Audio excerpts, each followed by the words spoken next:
Hello and welcome to the Early Bird Special with your hosts, Carol Montgomery and Julia Scotti. And now, here's Carol Montgomery. La la la, music. Someday we'll have music, I promise you, people. But for right now, it's just me singing, and you don't really want to see that. So here we are. Welcome. Hello. Hi, everybody. Welcome to the Early Bird Special. How is everybody? It's been a week. So who thought that when we left you last Tuesday, the shit was going to hit the fan? One of the subjects we're going to discuss today is I really want to reach out to the comedians that are watching, because and Julia, my fabulous co-host Julia Scotti, she suggested this.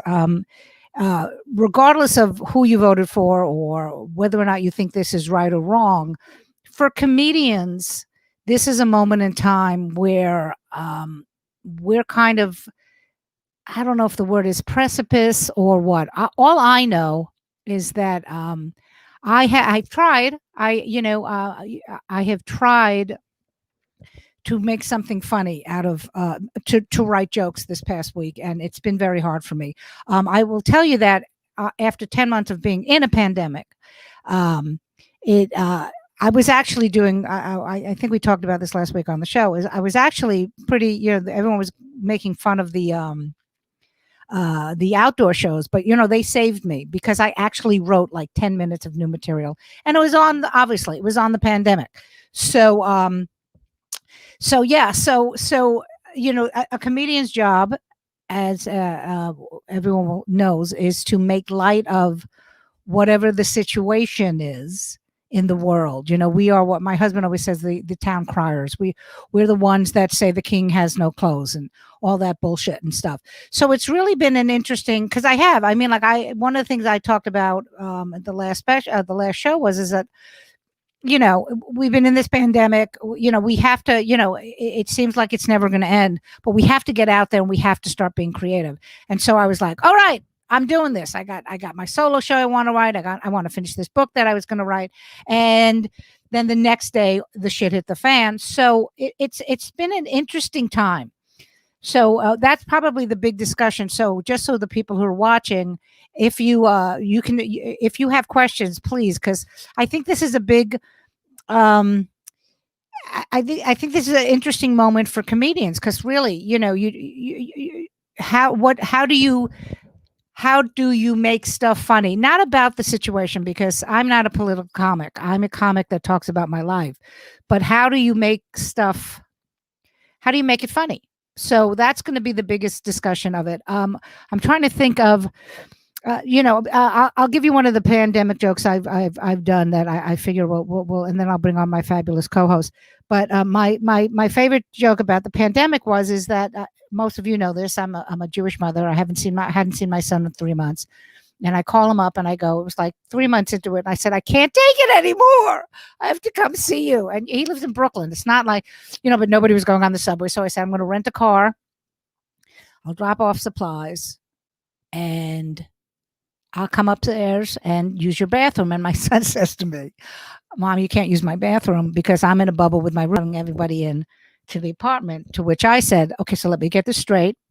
I literally carried you for 9 months. You actually peed inside me, but I can't use your bathroom. Okay, so I didn't go. I was really mad.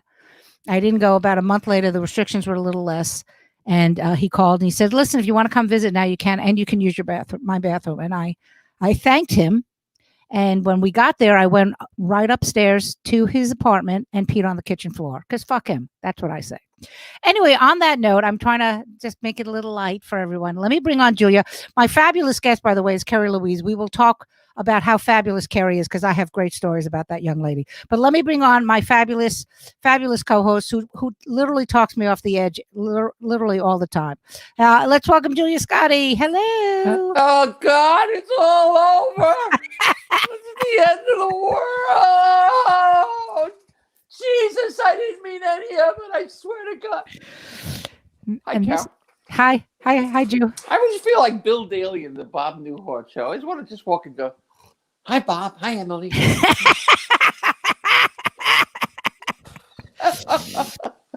You see, you make me feel so much better already. All right, let me address your gorilla in the room. Here's the thing.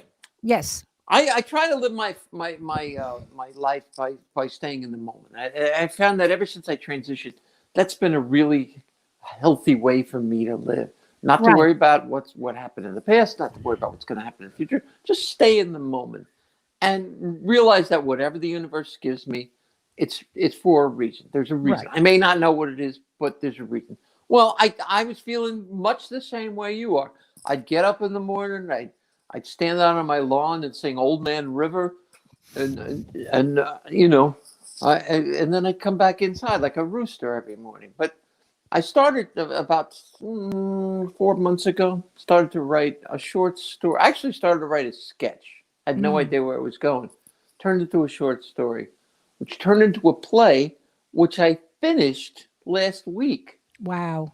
So, and I only say this because had I not opened myself up, it's got funny moments in it, but it's a drama. Wow. And had I not opened myself up to this moment and let everything in, I don't think I'd been able to do it. I know I wouldn't have been able to do it if things had been normal. Right.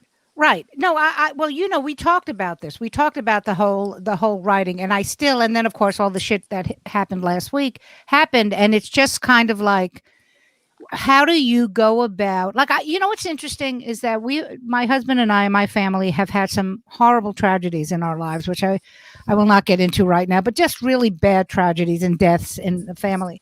And every time that has happened, and it happened twice, and there were horrendous deaths and everything, I was literally the next day I went on stage and did comedy. Same here. I think we all have. Yeah. So I think on top, I think that had we not been in a pandemic and this happened, we'd all be out in the clubs doing our act. So we would feel, like we were doing something, like we were getting it, because comedy to me has always been my therapy. Yeah. You know what I mean? Just in the sense of, it really does. There's a huge release that you get from just running around being stupid, because that's basically what we do, guys. We run around and we're stupid. So I think between that and the fact that now we're in a pandemic and we have all this stuff happening. So for me, it's been like, I'm doing a virtual streaming show tomorrow at the Crane, and I'll let everybody know next week whether or not that helped. Because right now I feel kind of caged, and I'm literally, you can't really see it, but I'll try to show you. Like this, you see this is all of my stuff. I have stacks of shit because I keep going through my stuff going, this is great, I should write about this. And then nothing. And nothing. You're kind of like, think of yourself like this. We do, if you were Rocky, this was Rocky 1, right? And Apollo's been beating the shit out of you, hitting you in the gut, hitting you in the gut. It's round 15, and all you want to do is you want to go the distance. You want to go the distance. That's all. And your legs are wobbly, and you just sort of, and mix in the corner, go, come on, you stupid bastard, fight!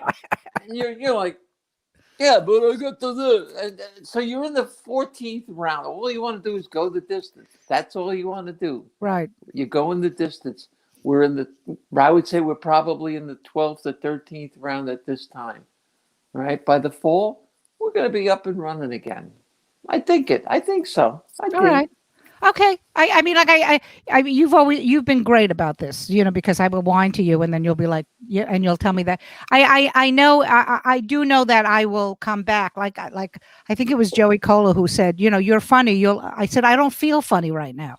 So he says that will come back. And sure. But I do think in any other time in history, if we were able to be on stage, it would have helped. Your control has been taken away. Right. Because that's what you're having trouble handling. Right.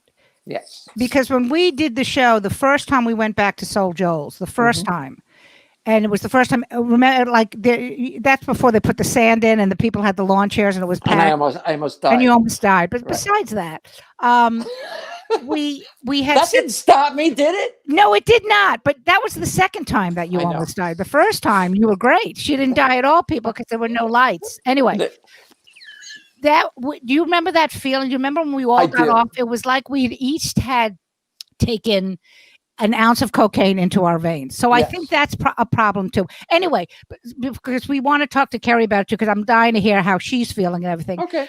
And let me bring on Kerri Louise. This woman, I love her. Okay. You know, she was on the first special, the first Funny Women of a Certain Age. I'll tell you all the great stories about her, but she's obviously a great comic. She's a great mom. She's an author. She's an actress. And I don't have a lot of like real friends, and I'm being serious. You both are in that circle because I hate people.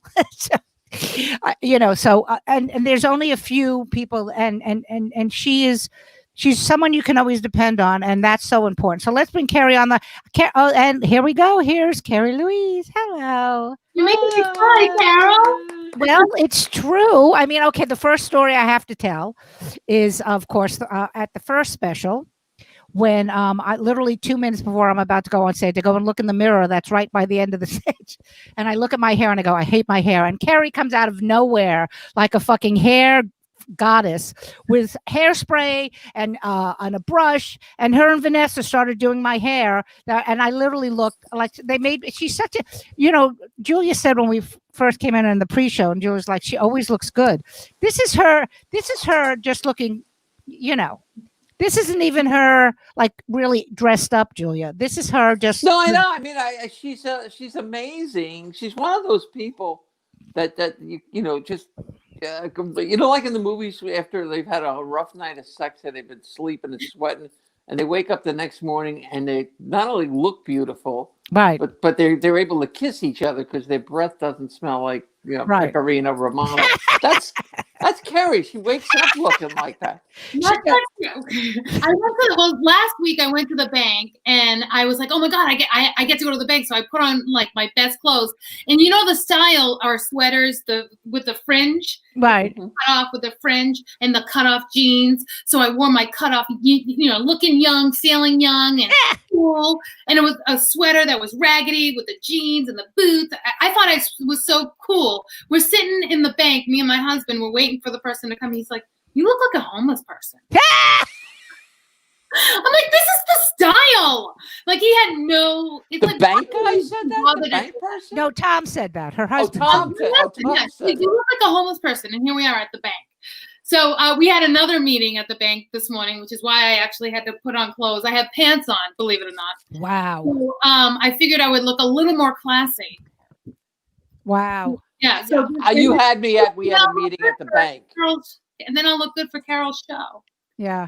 But Carole, can I just add about what you were saying about this outlet? Like we can't go on stage. So now I'm getting it twofold because I teach aerobics and I teach aerobics. I continue to teach aerobics for me because that's like stage time. I have to be there. I have to work out. That helps you feel healthy. I can't even teach aerobics anymore either. So I'm getting slammed from both ends. And I would always say when I'm fighting with my husband or if I'm depressed about my career, I'm like, honey, just tell me to go to the gym. Because that's how I get it out. That's how I get that just miserableness out. When you have a bad set on stage, the next night I work it out and the next day I work it out in the aerobic room. Right. And I sweat it out. I can't even do that. There's no outlet for me. I'm so depressed. Yeah, well, but that's the thing. I think that when all this started, we all were like, it's, what's a pandemic? I mean, I really do think that we all, not that we believe what was being told us, that was like, it'll be over by the summer. And then we treated it like summer gigs, like it's going to slow down like it does in the summer. Yeah. And we'll be back in the fall. And, Yeah. And now it's become a way of life. And I think that And for the people who are watching, so you understand something, and both Julia and Kerri know this about me. When it comes to actually performing sets, I'm the laziest comic in the world. I hate going out and doing sets. When the clubs were open, people were like, "Oh, I did 3 shows." I was never that person. But the fact that it's been taken away from me completely, and look, I started to do the Zoom shows. It's something, but it's not the same thing. It is so not the same thing. So Kerri, I'm curious with you. How are you doing creatively? Like, are you writing? Are you? Yeah. So I took. I've been always the silver lining is all the things that you've been wanting to do, you just don't have time to do. You're finally doing it. Like my notebooks from when I've discovered something from when I started in my 20s. I had tons of these notebooks, and I'm like, someday I'm going to go through them. Right. So I've been going through all those notebooks, and what I discovered is the earlier jokes when I was in my 20s were about my mom, and they sound exactly like what my kids say now. That's so funny. I'm like, oh my God. It was like, the history is like repeating itself. It was really neat to discover this. And there is the premise right there. My twins are they're 4 years short of when I first started doing comedy. My kids, 4 or 5 years of when I first took the stage. That's how old they are. And I'm freaking out. But I'm refurbishing these jokes as if it's the point of view of my kids. Yeah, but that's what Julia just said. That's a great premise. Obviously, I'm not going to tell you how to write it, but you should definitely use the fact that you went through this and you had originally written them for your mom. Yeah, because I tried that, Kerri, and I was looking through my notebooks, and I just don't think that the Nixon jokes are going to fly. I mean, some of them are workable. Most are not workable. Believe me, most. I didn't know what I was doing. Well, but that's so funny because I also, and it was so funny because same thing, because we're now in round 2 of the cleanse for the shit that's in your, in your home. So I was going through also old notebooks, and I actually found, and I looked it over quickly. It was the first jokes I ever wrote, and because it was an old book, I ripped them out and put them somewhere. I can't find them. I know I didn't throw them out, but here's the deal. I was terrible. I was so bad. Oh God, yeah. I mean, I was reading these jokes, and I was like, I had a joke about Queen Elizabeth. I mean, I just like, oh everything was cringeworthy. I go back and I see when they were making the movie, and I was looking at some of these tapes. I was like, oh dear God, sweet Jesus, how did I ever get on stage and I thought I was good. We all thought we were good. But I guess you need that, to keep going. You need to believe that you're good. Well, but that's why, like, when we see young comics now and we go, these guys suck, but they have the wherewithal to get back on stage. It blows my mind. Well, now I look back at those tapes and I think of the club owners that told me that I sucked, and I said, no, I don't. And now I look back and go, oh, they were right. Yeah, absolutely. But look, if we didn't have those blinders on, right. Which I am so glad I did, because I guess I am glad. I don't know if I'm glad, but the first thing my mom said to me when I said I'm going to do comedy, she's like, oh, it's like winning the lottery. And I'm like, no, it isn't, because I'm going to work hard. Oh, you mean about being successful at it? Oh, yeah. Like others, I'm going to work hard, and I'm going to, make something. Oh, yeah. 8 months into my career, I passed auditions at the Improv, and I was like, all right, 6 months, a year, I'll have a sitcom. Yeah, right. Yeah. We're going to work hard. Yeah, work hard. Yeah. We wouldn't, but thank God we had those blinders on, because we would never, no one would take the stage. Right. We just wouldn't take the stage. And that's what we kind of need now. We need to recapture that part of us, Carole, that just believe that we could do anything. I mean, it's hard after you've been, 12 rounds with Apollo Creed. Right. I don't know if you heard that, Kerri, but okay. I did. I heard that. Okay. It's hard when you've been beat up as much as we all have, over the years. And you just got to keep clinging, keep clinging. Yeah. And I mean, like, when we Todd and I, my husband, we get up in the morning, every morning we do our walk in the daytime, and then we do a walk at night. And I banter with him because he's good at that, and so we'll throw things back and forth. So I think the way I write is I come up with something, I come up with an idea, and then when I get on stage is when I really explore it. So not being able to do that is very, like at first I was like, oh, it'll be fine. Oh, it'll be fine. And I find now that like I said, the summertime was great. Do you know what I mean? Because at least I knew once a week I'd get on and I'd play to people in the park. So I don't. I think I am going to eventually come out of it, and believe me, when I do, everyone will fucking know because I'll be posting it everywhere. It's happened finally.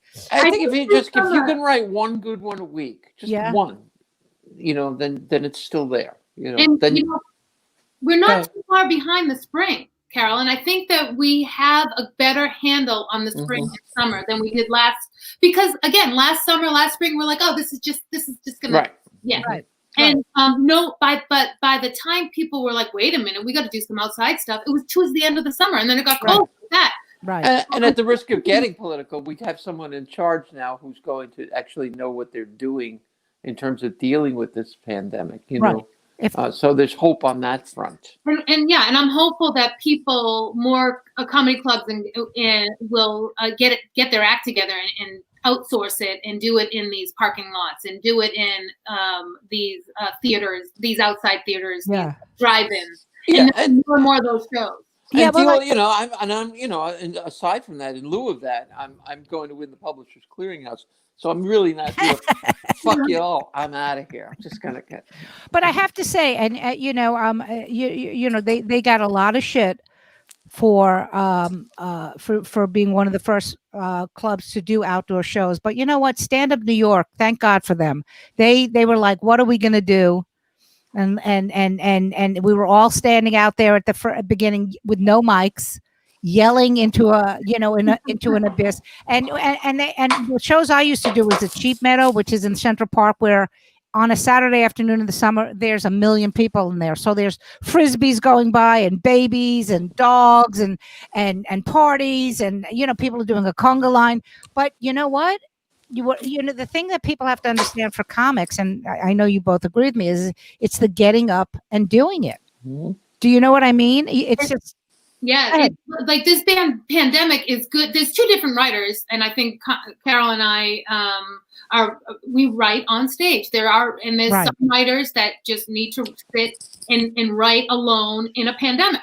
So those girls and guys will thrive. But for us, like I like to. I rewrite after the stage. Right. I do the same thing. But I'm a hybrid. I'll have maybe a punchline, and then everything I do on stage to get to that, all the backstory will be done on stage. Oftentimes, yeah. And so I'm curious because I know Julia's done some live shows, and I've done some live shows. Kerri, have you done any actual? Because you're up in Westchester, right? Yeah, I did just only when it was warmer out. I've done live shows outside. Tom has gone to Florida a few times because obviously it doesn't exist in Florida. So let's talk about that for a second. Was he not nervous about flying? I mean, I can't even fathom. I understand why he went. I'm not putting him down for that. I said, look, before you go to Florida, you got to get those condoms out of I have these little mic condoms. And he's like, oh, all right, yeah. I'm like, did you use the mic condoms? Did you use your condoms? He's like, no, I forgot. Yeah. Did he get tested? I mean, he's okay. He tested before and after. Okay. But he comes home right to me before. That's what I was going to say. Do you make him quarantine when he comes home? I mean, yeah. I don't. I'm not like, get away from me. Don't talk, but he does fly with a mask and he's, careful when it gets to that point. But I don't think this last trip, he went to a theater, they were very safe. It was a huge theater, so it was easy to spread out. But there was some clubs that he went to that they're all eating together. They're drinking, they're sitting together. And it was not at all safe. It's amazing. It's stunningly, ridiculously amazing. Yeah, and they didn't have 3 different mics. for the 3 different comics, and he forgot to use his condoms.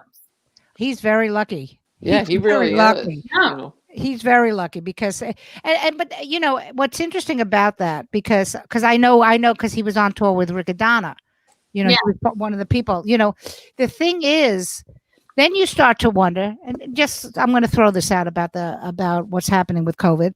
Then you start to wonder, like the fact that he and Mark, I don't think they were on the same plane, but let's just say each of them both took a plane down there. They wore their masks. They did what they had to do. They performed. They performed with a mic, which, you know, I mean, I always bring up my own mic now anyway. But the fact that, so to my attitude, my thing is not now, do you start thinking to yourself, is it not as potent as everyone is saying it? Like here's examples of 2 guys that literally did everything we're not supposed to do, and they're fine. Well, comics immune system. So Right. So I worked at Bananas Comedy Club in Hasbrook Heights. That was okay. So that was pretty. That wasn't too long ago, and that's who gave me the condoms. Denise, she's so great. She's great. Yeah, she's the best. So I put the condom on, and since it was new, it made me realize how much I touch the mic with my mouth. You don't realize it, but I was realizing it because it was a condom and it felt weird and it felt different. And I'm like, oh my God. Yeah. And for years, we've been sharing mics like late at 1, 2, 3 o'clock in the morning at the comic strip with all those other comics and what they were. And the mic smells like beer. We think that we're not putting our mouth on it, but it does. It touches it. I was like making a mental note, like, oh my God, my mouth touched that mic so many times in a 15-minute set or something. Right. I was half kidding about our immune systems, but I honestly believe we've been exposed to every, thing under the sun. Right. And the fact that we've lived this long. Right. And the comedy condos, and as I like to say, since I was a punk, and if somebody had posted, if you'd gone to the bathroom at CBGB's, you're immune to COVID. Do you know what I mean? Carol, I'm gonna get myself a mic. You said you bring your own mic. I'm gonna get get a Bedazzled mic. You should. You absolutely should. Have. Right. Well, this mic I have here, this one is brand new. Todd got me this one. That's the one you use on stage? Yeah, I can. I haven't done it yet, but I'm definitely bringing it. Can I ask what that was raining about? Or? You gotta Bedazzle that, Carol. Yeah. You have to go get some beads and No. Super good them on. Bedazzle it? Yeah. I'm gonna get a new mic. I'm gonna get a Lady Gaga mic. You should. I mean, that's perfect for you. That the only thing that should be on this mic is an attachable wine glass to the mic. There you go. See? But this was only about. I'll send you the information. I think this was about $10, maybe not $10. I think $70 or $80. Have you used it on stage? Not yet. I'm going to bring it. I'm going to bring it when I go back down to the Soul Joel show. But when is that? When are we going there? At the end of the month. She doesn't even know. I know. No, it's on my calendar. I know. Kerri was going to do it too, but she had to go away. She's going to Aruba. Oh yeah, I'm performing. I got to remind me to pack my condoms. I'm going to Aruba to work. Live. Well, so far so good. They had just canceled, but he says they think it's going to come back in February. But they just you drop our names. Drop our names while you're at it. Drop our names. I told you, Carol, I would. Yeah, but I you know what? Like I said before, I'm not ready to fly yet. I'm not ready to do any of that yet. But but getting back to the whole thing with the mics and like when the people who are watching, there are some comics and then there are civilians, and you have to understand what Kerri was saying about. I mean, what people would. There were guys that used to like mimic sucking a dick and put the whole mic in their fucking mouth, or down. I know a few women comics that do too, Carol. Right, or down their pants, and you're just like, that's why Julia's right. We probably are immune to it, I have to say. But I think also women are more down their pants. That's right. I didn't even think of that. I've seen comics put the mic down or between their crotch. Right. But now, have you? I mean, like, like Kerri mentioned it, but do you ever do you remember ever getting on stage and going on the mic and smelling it and going, "What the fuck did someone?" Oh yeah. You're like, did someone shit on the mic? What is happening? So that's the only. It smells like bad breath sometimes. Yeah, that's the only good Which thing is about what it is, basically. Basically, but 18 people with bad breath. Yeah, And drug problems. And oh god. Yeah. And alcoholics. And alcoholics. Yeah. And but you know, I have to say this about your husband, Kerri, that because Tom is like Todd this way. So my husband worked. He actually worked on New Year's Eve. He was doing security for the Dick Clark show, and I was the same way. Wear a double mask. Make sure you have gloves on, and make sure you sanitize. He didn't fucking do any of it. He didn't. I mean, he wore masks. They had to wear masks because it was a TV production. Right. But I think women overreact anyway. And I think this is perfect for us because we're all like, because I literally, if it had been me working down in Times Square, I would have been in a hazmat suit. You would look really good. I would look in the vet. That I would. You can rock the 70s. If anyone can rock a hazmat suit, it's you, Carole. Yes. But also, like when we had a show that we were supposed to do, remember when we actually had a tour? Okay. Anyway, but there was a show that wasn't canceled. And I was literally going to wear a hazmat suit to get on the plane. Like but I wonder, getting back to Tom and Mark and Aaron and Mitch, none of them got sick. So now are we, so like, I know. They even rented a car to drive from one gig to the other gig, and I'm like, "We're all wearing your mask in the car." No, and you know he's a teenager. I'm sure he lied to me and said, "Yeah, we're wearing masks." I'm sure they weren't. It's a crapshoot. Yeah. So I wonder, like, I've been very.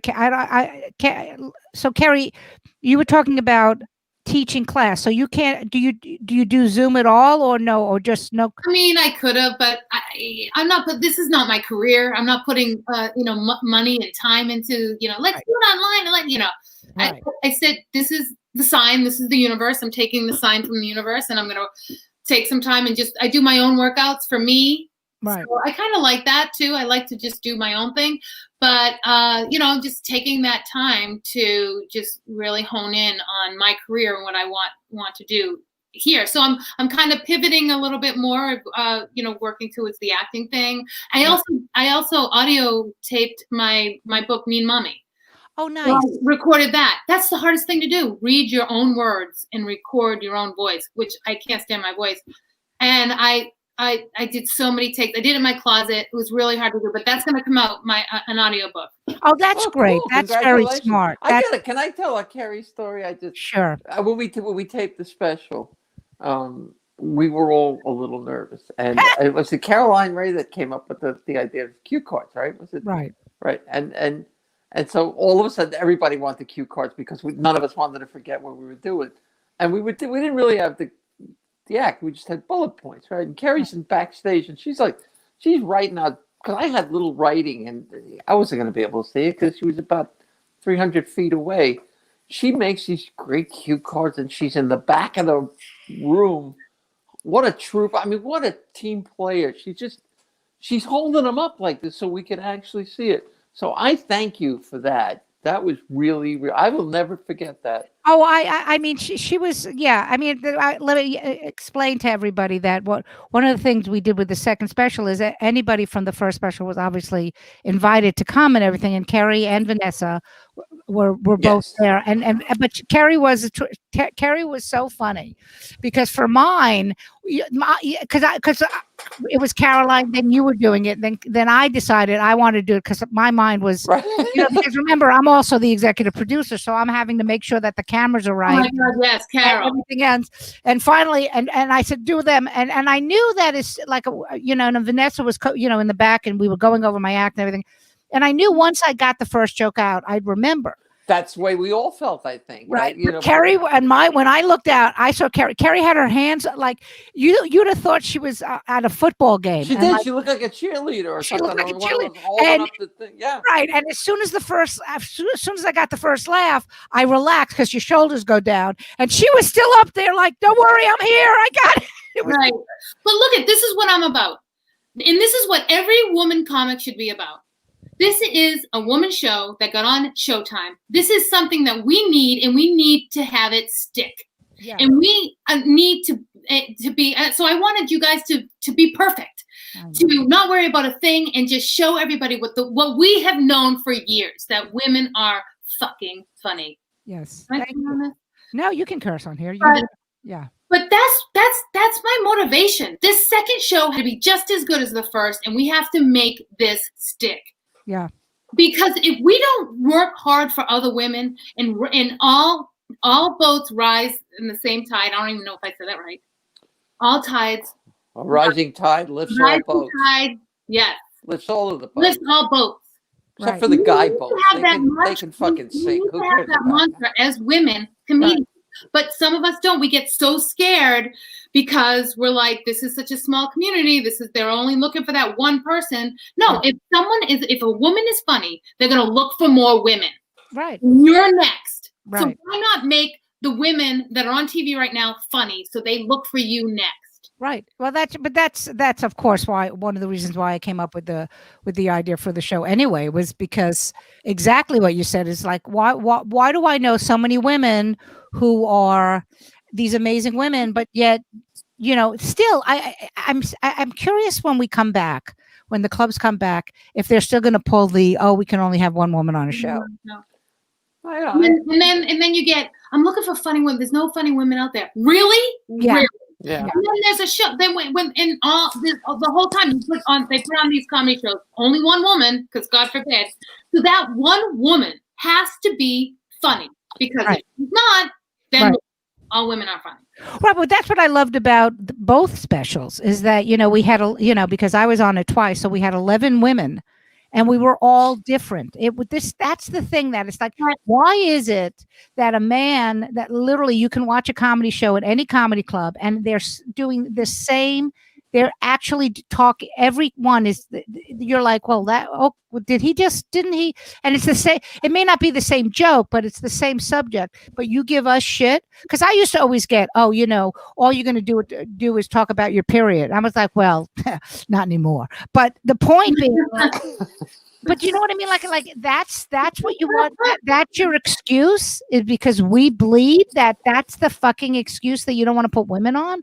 It's the same thing but I will tell you this. A lot of people don't want to do a show like mine because they don't want to be lumped in as what's the word for like a theme show. They consider this a theme show. They don't understand that this is way past a theme show. This is a groundbreaking show because these are women that are discarded. I mean, think about it. I mean, we're at the age, even though Kerri looks like she's 12, she's really 85 years old, ladies and gentlemen. I don't know if you knew that. But you know what I mean? Like, we're discarded now because we've turned, we turned 50, being over 50.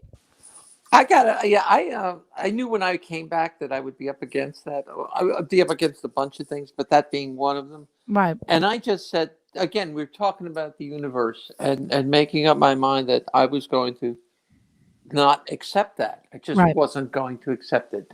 And I would just do whatever was necessary for people to stand up and go, all right, you're okay. You're still funny. Okay, good. Let's book you here. And let's book you here. So it was, I think sometimes we self-defeat too, and we shouldn't, because you're right, Kerri. We are funny. I mean, we're funny at any age. We didn't get to be this point in our career by not being funny. Right.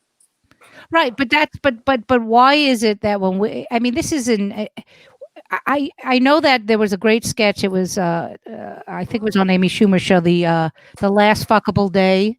Did you hear about that sketch? No. But basically, it's Amy Schumer and Tina Fey and what's her name? Julia Louise. Yeah. Yeah, and Amy Poehler, and Oh yeah. Yes, I have. I did see that. Was a Yes. funny Uh-huh. skit. it was a great. It's a great. It was a great sketch, but you'd really like it, to just to get into it. It is interesting that that's how much of women, how much sex and women are so important. Do you know what I mean? Like when you look at, like I've always said this about sitcoms. Like when you look at sitcoms, the guy is always a schlump, but the wife is this knockout. That's not real. That's a porn fantasy that they've made into a sitcom. Do you know what I mean? Yeah. Well, if you look at commercials now that are featuring like lots of gay people, they're all gorgeous. Right. You know, really, where are these people hanging out? I've never seen them. Yeah. But your answer, I don't see. I have trouble relating to that because of my history, and I Right. didn't experience life the same way you two did. So I'm learning. I mean, I'm an ally, but I'm also an empath, and I feel a lot of things that you feel, but not for the same reasons. Right. But it's an interesting. I would love to explore that more because it's you just think around really like I know that because I grew up being a feminist and I can do everything, and even if I'm a woman, and then all of a sudden when I turned 50 and everything had, for lack of a better word, ladies, dried up, it was like, wow, like I mean, I've done this. I think I've done this line. I have a line where that I could walk by the construction site up my block naked, and all the guys would do is go, "Ladies, your nipples are getting a little bloody from scraping on the floor." Like they wouldn't even deal with that I was naked at that point, or the joke that I used to say about, years ago, I'd be so upset when a guy would whistle out of his car. Now I'd be like, could somebody fucking do something? Could somebody harass me, please? Do you know what I mean? Like, so it's just a very, women should just be, we should be able to be judged just by the fact, getting back to what Kerri was saying, because we're funny. Well, guys are usually judged, are you funny or not how old you are. Right. And that's another reason why I was so excited for the second one to be just, successful too. And I want to continue to do this is because, and Carole, some women that I've told about the show have said, and, they don't want to do it because you said it was a theme show. They don't want to do it because they don't want people to know their age. Right. Look online. People can find out your age if they really want to. So, but I'm embracing it. I don't care. It's a TV credit. And by the way, I just made it on the show. So you know. But no, I don't care about I'm embracing it. But I'm embracing. No, but look at we women. This is the time, Carole. That's why all the stars lined up for you because this is the time. Hollywood is changing, let's hope. And they are going to start telling stories of women of a certain age. We have stories to tell. We have tons of stories to tell. And yours are so much different than mine, yet they're still funny. And Julia is so much different than mine. So we can all be together and tell these stories. Right. Well, that's the other thing.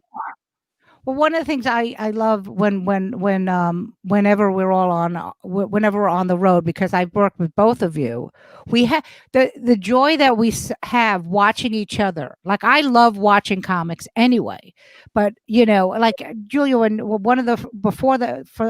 right after the first show aired, we'd gotten a gig. It was me and Vanessa and Kerri down in DC. Oh my God, we had so much fun. And we had more fun in the car than we did on stage because we drove down. Kerri picked us up in her fucking minivan. I mean, literally. And then Vanessa starts freaking out because she needs to have Dairy Queen. Oh my God, Vanessa. It was, and that, I mean, we have the best, like even when we were sitting, like when we were doing Soul Joel's, Julia, and we were sitting in the back eating our salads, we were so excited that Joe bought us salads. We were like, right before my very last show last year was in Washington State. We did a three cities tour, and it was all women. Right, the Ladies of Laughter tour, right? Right, the Ladies of Laughter tour, and we just laughed our asses. We were in the car the whole time. Right. Peggy Boy said, we had to pull the car over a couple of times because we were both. I was driving and I'm just crying from laughter. Yeah, so I would much rather watch a bunch of old women in a movie than The Bachelorette. I'm going to give you a rose. It's just more authentic. It's something that resonates with me, and I think the rest of the world. Oh, I do too, and I do think to get back to what we were talking about being stuck creatively. I do know that when we do come back, like when it finally happens, and I do think that it's most likely that we'll be back to somewhat kind of normalcy, probably this spring, but then everything's going to start to open up in the fall. The crowds and the reaction to comedy is going to be like the Roaring 20s. Yeah, let's hope so. Like or the Roaring 80s. Yeah. The Roaring 80s. Well, you remember the 80s? I think we're gonna feel like the 80s, even though I got in right after that. But I heard stories. I hope it will be like that.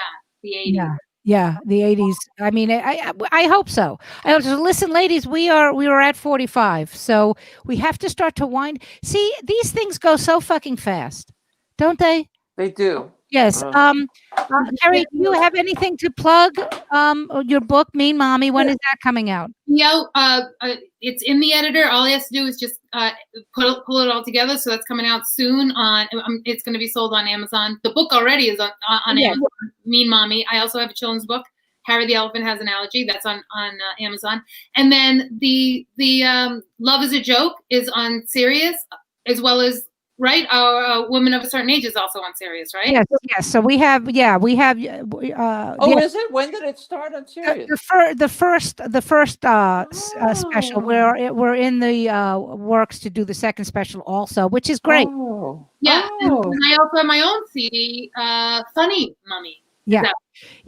Everything that Kerri has is. I mean, I have all of her books, and the children's book is just so adorable and so funny and so great. But do you have one of these? There you go. I love the men's. It's the men's room, right? You going in the men's room? Yeah, but on the back. Oh, I never saw the back. I never saw the back. Folks. I didn't know this was show and tell. Hold on. Oh, yours is bigger than mine. That's what she said. All right. And I will be at the train tomorrow doing a virtual show. And then where else am I? We're doing the Nowhere Comedy Club, which is January 23rd, and then January 30th, we're at Soul Joel's. Julia is on both of those shows. Leanne Lord is on the Nowhere show, and she's also on the show with Soul Joel. So we're gonna listen, folks. Thanks for letting me rant, and I love you two women very much. We're gonna get through this. I know we will, because we're all really creative people. This is what we do. This is our souls. So everybody just stay safe. Do you have anything else to add there, Miss Julia? No, no.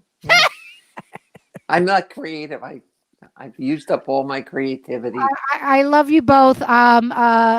We will get through this. Everybody stay safe. And next week we have Jess Miller from Massachusetts. And I love you, everybody. And I'm going to book out, so I'm not going to be able to stay to say goodbye. So goodbye, ladies. I love you. Goodbye, folks. Bye. Thanks for listening. Bye. Bye, Kerri. Bye. Bye.